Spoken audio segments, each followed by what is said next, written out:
The universe had 1,000 languages, but laughter was understood by all. Princess Lysera of Oralis, heir to a world that shimmered with violet oceans and crystal winds, was famous not for her power, not even for her unmatched beauty, but for her laugh. It was said her laughter could make even the cold moons of the outer belt glow brighter.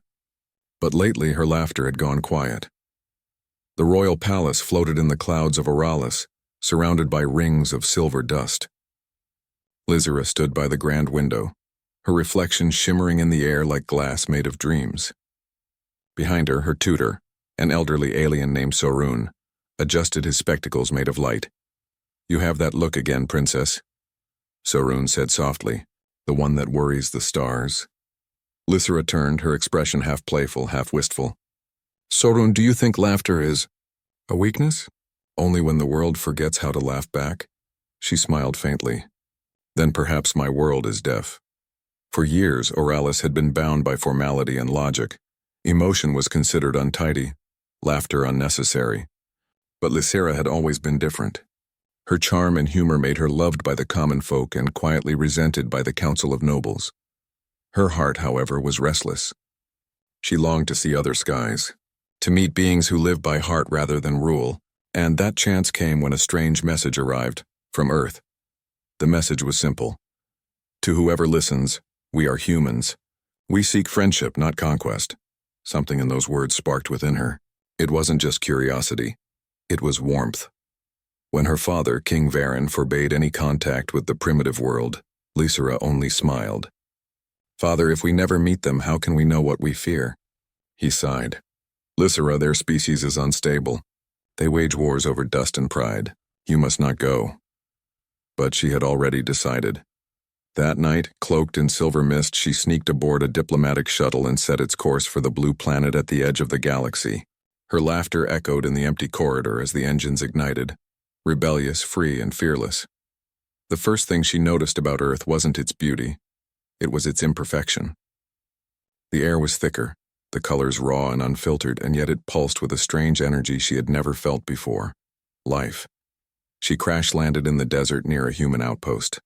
The impact flared across the night sky like a fallen star, and before she could even rise, humans surrounded her with bright lights and cautious voices.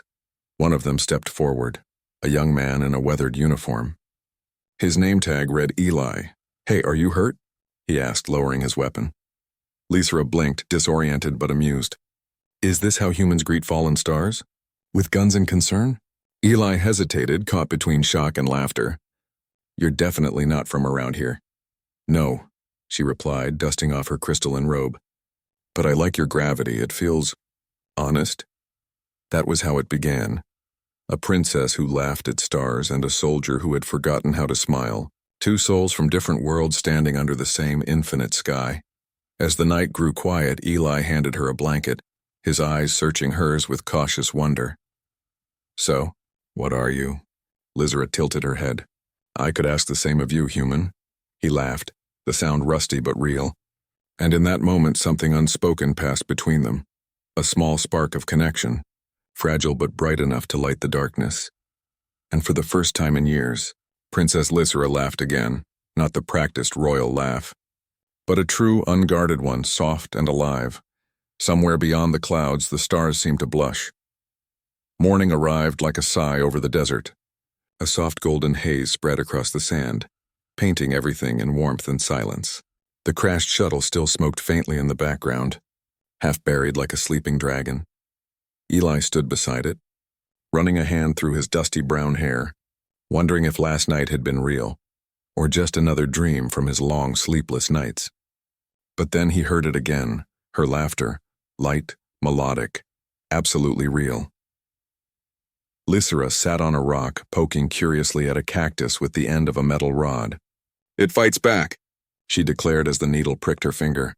"That's what it does," Eli said, smiling despite himself. "Remarkable defense system," she mused, examining the droplet of blood on her silver skin. "Pain is such an honest teacher." Eli raised an eyebrow. "You talk like a philosopher."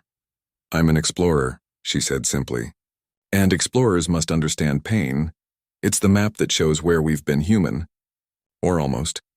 He stared at her, this glowing, strange, beautiful being who spoke like poetry and laughed like sunlight. You really came from the stars? Yes, Lysera said, gazing up. From Aurelius, a world that forgot how to laugh. And you came here to remind us? She smiled mischievously. Oh no, human. I came to learn from you. My people believe humans are chaos wrapped in kindness. Dangerous, unpredictable, emotional. I wanted to see if it was true. Eli let out a breath that almost sounded like a laugh. Well, you're not wrong. Hours passed as they scavenged her ship for anything salvageable. Lysera worked with surprising skill, humming a tune that made the air shimmer faintly. Every now and then she'd ask questions that caught Eli off guard. Why do humans build homes from dust? Because it's what we have. Why do you fight each other? He hesitated. Because sometimes we're afraid. And fear makes fools of us. Lysera looked at him thoughtfully. Fear, I understand. But on Aurelius we hide it. You humans wear it, and somehow that makes you stronger. He shrugged. We don't really have a choice. Exactly, she whispered. That's what makes you fascinating. When night returned, Eli lit a small campfire beside the wreck. Lysera sat across from him, her silver eyes reflecting the flames like tiny galaxies. You miss someone, she said softly. He blinked. What? Your eyes, she explained. They carry the sound of someone you still talk to in silence. Eli stared into the fire. My sister, she didn't make it through the war. Lysera's smile faded. I'm sorry, he shook his head. It's okay. I guess I just stopped believing in things. God stars luck, any of it. Lysera's gaze softened. Then believe in laughter again. He looked up. Laughter? Yes. The universe may ignore prayers, but it never ignores laughter. For a moment the world felt still. The wind paused as if to listen. Eli chuckled, awkwardly at first, then freely. And she joined in, her laughter wrapping around his like starlight around fire. It wasn't romance yet, just connection. Two strangers laughing at the edge of the world under the same endless sky. By midnight, her ship's beacon flickered to life. My people will come for me soon, she said quietly. Eli's heart sank. So you're leaving? She tilted her head, smiling gently. Perhaps. But I think your planet has more lessons to teach me. He grinned. Like what? Lysera looked at him with a faint blush glowing beneath her pale skin. Like how humans win hearts without even trying, Eli laughed. That's not always true, she winked. Oh, I think it's your greatest weapon. The stars above them seemed to hum in agreement. And somewhere deep inside her, Princess Lysera felt something she had never known before. Something dangerously close to wonder. The next morning arrived not with peace but with thunder. Lysera awoke to the sound of roaring engines tearing through the clouds. A shadow passed over the desert, vast and shimmering like liquid light. The Aurelian royal fleet. They had found her. Eli shielded his eyes, staring upward. What is that? My father's searchers, Lysera said quietly. Her voice trembled, not with fear, but something heavier. They've come to take me home. Home? Eli repeated, glancing at her. I thought you didn't want to go back. Lysera stood still, her silver cloak catching the rising wind. I don't. But duty doesn't care what the heart wants. The ship descended, smooth and silent like a falling moon. A dozen armored guards emerged, their faces hidden behind mirrored masks. At their center stood a tall figure with eyes of molten gold, Commander Thalin, her father's most loyal soldier. Princess Lysera of Aurelius, his voice echoed. By royal decree, you are to return at once. Eli stepped forward instinctively, though every rational thought screamed at him not to. Hey, hold on. She's not a prisoner. The commander's gaze swept over him, cold, calculating. A human, he said with disdain. The contagion she was warned about. Lysera moved before Eli could react. Enough, Thalin. You will not speak of them that way. My father can wait, she interrupted sharply. I'll return when I'm ready. The air around them shimmered with tension. The soldiers raised their weapons, elegant rods of crystal light. Eli's pulse quickened. He had a gun in his bag, one bullet chambered, but he didn't reach for it. Something about Lysera's expression told him not to. Then, with surprising calm, she stepped closer to Thalin and whispered, Tell my father that I have learned something important. Humanity is not what we thought. Thalin's brow furrowed. And what have you learned, princess? Lysera smiled softly. That power isn't in logic. It's in laughter. and hearts that break yet still hope. The commander hesitated. For a brief moment his proud posture faltered, but he soon regained his composure. I will inform the king. However, your presence is required immediately. If you refuse— She's not refusing, Eli cut in, his voice steady now. She's asking for time. Lysra turned to him, eyes shining. You defend me as if I'm worth defending. He met her gaze. You are. Something in his tone silenced everyone. Even the desert wind seemed to pause. Lysra smiled. Small, trembling, and impossibly warm. In the end, she agreed to return. But before boarding, she placed a small crystal pendant into Eli's hand. It shimmered faintly like a captured star. This will let me find you again, she said, even across galaxies. He held it tightly. And what do I do with it? Keep it safe. It's made from memory light. It remembers laughter. Laughter? He said with a grin. She nodded. In case you forget again. Then before he could speak, she rose into the ship. The ramp closed, the engines hummed, and the desert wind swallowed the rest. Eli stood there long after the ship disappeared, alone beneath a sky now empty of silver light. Back aboard the Aurelian vessel, Lysra stood by the window, watching Earth shrink below her. Thalen approached quietly. You've changed, Princess, he said. Your tone, your eyes, even your silence has softened. She turned, her smile faint but proud. Humans do that. They soften what's hard. They remind the universe that strength doesn't have to be cold. Thalen frowned. You sound infected, Lysra laughed, the sound ringing like a bell. Then I hope it spreads. The stars outside glimmered brighter, as though the cosmos itself shared her secret amusement. But beneath that humor and charm, her heart ached for one simple, fragile creature standing in the dust, holding the last piece of her laughter. And for the first time in her life, Princess Lysra wished she were human. The royal palace of Auralis was as breathtaking as it was cold. Its walls shimmered like frozen music, and the great hall stretched into eternity, filled with the echo of distant stars. Princess Lysra stood in its center, her silver robes flowing like liquid light. Around her sat the High Council, elders with crystal crowns, faces carved in logic and authority. Above them her father, King Varen, sat upon the throne of radiance, his gaze sharp enough to split silence. The moment she bowed, the air thickened. Princess Lysra, the king's voice rolled like thunder across the chamber. You disobeyed royal command, left your planet without sanction, and made contact with a primitive species. Lysra met his gaze without trembling. I did, father, because they are not what you think. Gasps rippled through the chamber. The elder beside the king whispered, She defends them. Varen's eyes narrowed. You speak as though humans deserve our respect. They do, she said softly. They may be imperfect, emotional, unpredictable, but that's what makes them extraordinary. They feel every wound and still they laugh. They break, yet still they hope. That, father, is power greater than any Aurelian science. The king rose, his cloak blazing like dawn. You speak of sentiment as if it is wisdom. Because it is, Lysra said, her voice trembling but strong. The stars may guide us, but laughter keeps us alive, the court murmured. Some mocked. Others listened. King Varen's voice hardened. And what has this laughter given you? You return with no alliance, no knowledge of value, only human foolishness. Lysra smiled faintly.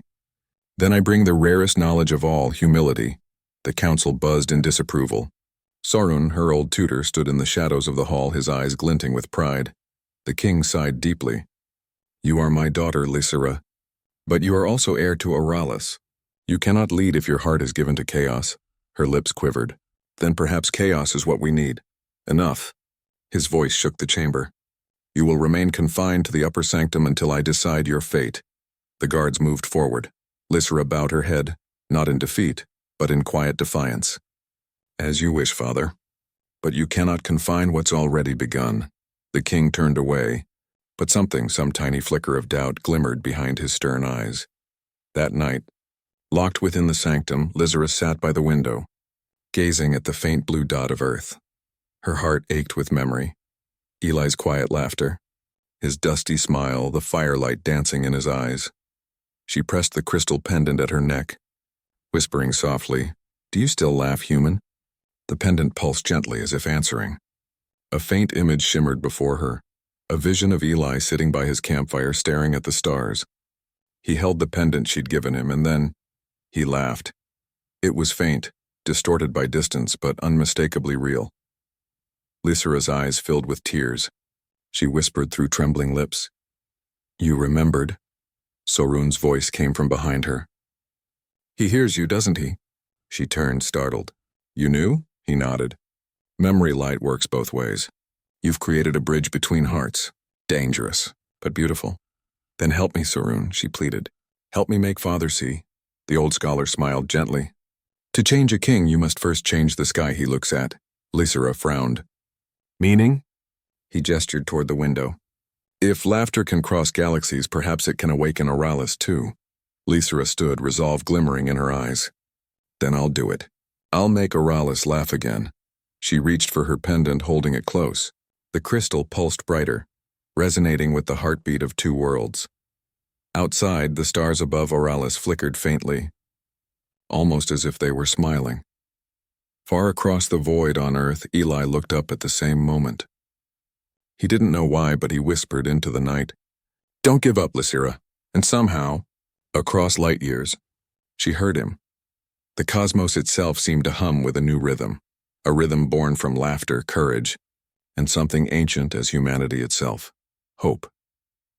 Oralis had never known rebellion made of laughter. Princess Lysera's confinement in the upper sanctum was meant to silence her. Yet silence had always been her enemy. Where others saw walls, she saw echoes waiting to be awakened. For days she sat by her window, studying the light in the crystal pendant. It pulsed faintly, sometimes slow and warm, other times bright and quick, as if answering her thoughts. Eli's laughter seemed to hum inside it.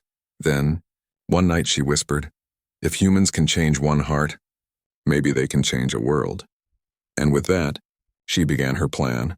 Sorun visited her secretly, bringing small devices disguised as ancient study orbs. "You truly mean to broadcast this to the entire planet?" he asked in disbelief. "Yes," Lysera said with a mischievous smile. "My father wanted me to learn diplomacy. I'm just using unconventional tactics," he chuckled under his breath. "You've grown dangerous, Princess." "Only to fear," she replied. Together, they reprogrammed the palace's communication lattice, a vast network capable of projecting sound and vision across every city in Oralis. By dawn, the entire planet would hear whatever she sent, and she knew exactly what they needed to hear. When the first light of morning shimmered through the palace towers, the crystal spires of Oralis flickered as if waking from a long dream. Every citizen, scientist, minor, child, elder paused as the sky filled with a soft, melodic glow. A face appeared among the clouds. It was hers. "People of Oralis," she began, her voice trembling with both grace and defiance. "For too long we've lived in silence. We've traded warmth for wisdom, laughter for logic. But I have seen a world where hearts guide hands. And mistakes are not punishments, they're lessons." Her image brightened, and the crowd that gathered in the streets gasped as she lifted a small pendant glowing with blue light. "This," she said, "is a memory of a human. He is not perfect. None of them are. But he laughed at pain, at fear, even at the stars themselves. And in that laughter, I heard the truth of what it means to be alive." Children began to giggle. Adults stared upward in confusion. Lysera smiled gently. "So I ask you, my people, when was the last time you truly laughed? Not out of politeness, not in courtly duty, but because you remembered you were more than rules and reason?" Her laughter echoed through the skies, clear, melodic, fearless. And slowly, impossibly, Oralis began to echo back. The sound spread like sunrise. In homes, in towers, in frozen halls where emotion had long been exiled, people began to laugh. Some quietly, some uncontrollably. It was awkward, beautiful, uncontainable. The world itself seemed to vibrate with joy it had forgotten. Sorun stood beside her in the broadcast room, tears glinting in his ancient eyes. "You've done it, child. You've awakened them." Lysera touched the pendant, whispering, "No, he did." But far away, the ripple reached further than even she imagined. On Earth, Eli was sitting at his small desert base, staring at the stars again. His pendant, forgotten on the table, suddenly began to glow. He picked it up, confused, then heard something impossible. Laughter. Her laughter. It echoed faintly in his mind like a dream speaking back. He smiled, eyes burning with awe. You did it, didn't you? The wind carried his words, and though the distance between them was endless, Lysera felt them, like a heartbeat on the edge of her soul. Back on Oralis, the king stood at the palace balcony, watching as the people below danced and laughed in the streets for the first time in centuries. He turned toward the lighted sky where his daughter's image still shimmered. Lysera, he murmured, what have you done? Something you couldn't, Sorun said quietly from behind him. She reminded them that perfection without heart is hollow. The king said nothing, but his hand trembled. A faint, unsteady chuckle escaped his lips, awkward and real. It startled even him, and Lysera, still standing at the broadcast chamber window, smiled. Welcome back, father. The stars above Oralis shimmered softly as if the cosmos itself was laughing along. That night, when the planet finally quieted, Lysera pressed her hand to the pendant again. Eli, she whispered, the stars are smiling tonight. I hope you are too. And far away, on a little blue world, a human looked up, laughing through tears. Always, two worlds. One heartbeat, connected by the oldest bridge in the universe. Laughter. The laughter that once echoed joyfully across Oralis soon turned into whispers, then into storm. For the first time in generations, the people felt joy, sorrow, love, longing. All emotions that had been muted by centuries of discipline were now awake. But with awakening came unrest. In the royal palace, King Varen stood before his council. My daughter's act has shattered the balance of our world, he declared. There are riots in the lower rings. Workers refusing orders, artists filling the sky with sound, children laughing in classrooms instead of learning formulas. This chaos must end. But Sorun, standing quietly by the door, smiled. Your Majesty, perhaps it's not chaos. Perhaps it's life. The king glared at him. Life is order. Life is logic. She has infected us with human fragility. Sorun bowed slightly.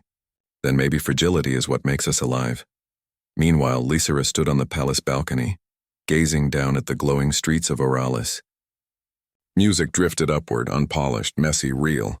She smiled, yet worry shadowed her face. I wanted them to feel, she whispered. Not to fall apart. You woke a world from silence, Sorun said, joining her. No awakening is ever gentle. Lysera's pendant flickered faintly. She touched it, feeling the warmth pulse in her palm. A voice whispered faintly through her memory. Eli's voice. Never regret making people feel alive. Her lips curved. He'd say that. Sorun nodded thoughtfully. He sounds like a wise fool. The best kind, she replied softly. That evening she was summoned before her father again. The throne hall was colder than before, the crystal light dimmed by tension.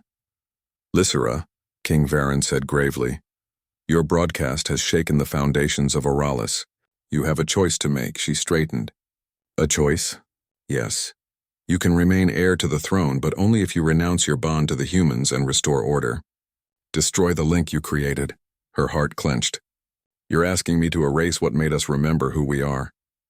I am asking you, he said, voice cracking with a hint of pain, to save our civilization. She stepped closer, her voice calm but firm. Father, our civilization doesn't need saving. It needs feeling. The council murmured disapproval. The king rose, his voice trembling with rage and grief. You would throw away 1,000 years of rule for laughter? For humans? Lysera took a deep breath. For truth. For what I learned from them, that even broken hearts can shine brighter than perfect minds. For a moment, the king said nothing. His expression hardened, but behind it flickered something. Pride, perhaps, or fear. Finally, he said quietly, Then you are no longer heir to Oralis. Gasps filled the chamber. Lysera bowed her head. Then I am free. She walked out without guards or escort. The palace doors closed behind her like the end of an era. Outside, the people gathered. They had seen the broadcast. They had laughed, cried, remembered. And when she appeared, they didn't kneel, they cheered. A child ran up and offered her a flower made of crystal dust. You made my mother laugh, he said shyly. Lysera knelt, taking it gently. Then I've done something right. The crowd chanted her name softly. Lysera. Lysera. But above the celebration, she felt a tug, a gentle hum from her pendant. The light danced, flickering faster. It was calling her Eli. That night she stood again on her balcony, whispering to the stars. You were right, human. Laughter changes everything. Even me. The pendant glowed brighter than ever, forming faint shapes in the air. And then, she saw him. Eli's image appeared through the light, blurry but real. He smiled, his voice faint but clear. You did it, princess. You made your world feel again. Lysera laughed softly, eyes glistening. And I lost my crown for it. Maybe you traded it for something better, he said. What's that? Freedom. For a moment, she just looked at him, her reflection shimmering in the starlight. You humans, she whispered, smiling through tears. You always win hearts. The connection faded, but the warmth lingered, soft, alive, unending. In the grand palace, King Varen watched the night sky alone. For the first time, he didn't see order or duty. He saw his daughter's light shining across the horizon. And then quietly, the King of Oralis laughed. A small, trembling laugh, but real, and high above among the stars. Lysera's laughter answered, bright and unbroken. Oralis had changed. The planet that once whispered in silence now pulsed with color. Music echoed through the crystal cities. Laughter danced in the winds, and even the stars above seemed warmer, as if they too had remembered joy. And at the center of it all, Princess Lysera, no longer a royal, yet more loved than any queen the world had ever known. She walked through the lower rings of the city that morning, not in shimmering robes but in simple woven cloth given to her by the people. The young and old greeted her not with titles but with smiles. The Laughing Princess, they called her, half in reverence, half in affection. Lysera smiled, though her thoughts were elsewhere, drifting always, toward Earth, toward him. The pendant around her neck still glowed faintly, but the connection had grown weaker. Days passed without hearing his voice. Sometimes she feared the link had finally faded, that perhaps laughter could not hold across such a distance forever. Yet still, she whispered to it every night. Eli, I hope you're looking at the same stars. Far away on Earth, Eli was. He sat at the edge of the same desert where she had first fallen from the sky. The night was clear, and the stars above seemed to shimmer differently, almost alive. His pendant flickered faintly, weaker than before. He sighed, holding it tight. Guess this is goodbye, huh? But the moment he spoke, the crystal burst into brilliant light. A voice, familiar and melodic, echoed softly through the air. Goodbyes don't exist between laughter. He froze, eyes widening. Lysera? And then, there she was. A projection of light, faint but radiant, her silver hair flowing in the cosmic wind. She smiled with that same warmth that once melted his cynicism away. Eli, she said softly, you look tired. He laughed. Yeah, well, it's been lonely since the galaxy's funniest princess left. Lysera's eyes softened. Then let's fix that.